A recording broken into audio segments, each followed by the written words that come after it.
which we've been talking about. Jaden Rashada, he has landed. The plane has landed, ladies and gentlemen. He is here in Gainesville tonight.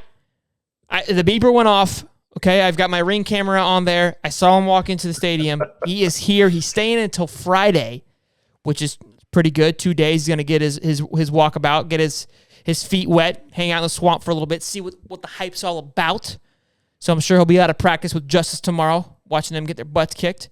But this is exciting. This is good. I mean, again, anytime we can get a big player like this on the campus is huge. And we've been doing a great job when we get these guys on. They like what they see. They're loving it. I can't wait to see the throwback photos with Jaden. Those are going to be exciting to see kind of how they capitalize on that. And again, this is the first big quarterback we've had because I don't think Arch has been there yet. So it's going to be exciting to see kind of how he plays, what his comments are after the fact, what his takes on. I think he still has to go to LSU.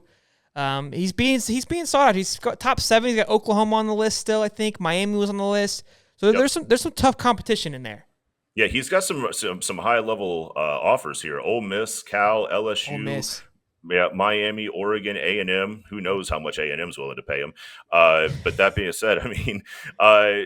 Look, I wonder. Sorry, I didn't mean to cut you off, but I wonder the A&M thing. I wonder if the whole debacle that's happened, is it going to hurt the recruiting process? Do you think it's going to have a negative impact? Do you think it's going to impact, because it's happening right now? I wouldn't say in 6 months, but right now, like at Jaden, if he's going to go look around, like would he have, you think, like a little negativity on that? I don't think so. I mean, look, he's a pain in the ass, but he's a relatively coordinated and smart guy when it comes to the way that he goes after some topics. And the fact that he has been so vocal and really just put himself out there time and time again to put himself in front of a camera to keep reiterating his point. It seems somewhat calculated to keep maybe relevance where there's some other schools out there that are normally your more heavy hitting powerhouses. But I don't know. We'll see. I mean, I don't think it's going to hurt Texas A&M at all that they brought this much attention to themselves. Sometimes attention, like you and I have talked about, attention, good or bad, is still attention. So we'll have to see how it works out long term. The only reason why I think it's bad because a lot of people are kind of coming out of the woodworks, kind of bashing Jimbo. Like Steve Spurrier came out, kind of roasted him a little bit. Lane Kiffin roasted him a little bit. Old players were coming out like in support of Saban, saying like he's like the greatest coach of all time, blah, blah, blah, blah. Really kind of backing Saban on this. So that was kind of my think of like, maybe Jimbo should have just let it be, right? It's one of those things, like if somebody says something and you just ignore it, sometimes you kind of win the battle. Now, I could never do this. You and I know, like I preach it, but there is not I would have been Jimbo times 10. There is not a chance in hell I would have just, like how Deion handled it, they would hear like, I'm just going to let it speak for itself. Like, ain't no way. There ain't no way. Yeah, that's not your behavioral pattern. I think anybody who knows you well enough would know that that would set you on fire, and there would be carnage. So, but look, I mean, the one thing I will say is that, it feels like everybody has given Saban a pass for so long because he's been so successful. This is the first time I can think of, at least. Maybe there's been some smaller little spats, but nobody's ever stood up and went toe to toe in a media atmosphere with Saban. And Sure. I think if there's one thing that you can give Jimbo credit for, is that he didn't back down. And when Saban fired off some comments, he was ready. He's right there on the mic to fire back. Yeah. Is this thing on? Yeah. Let's go. Is this on?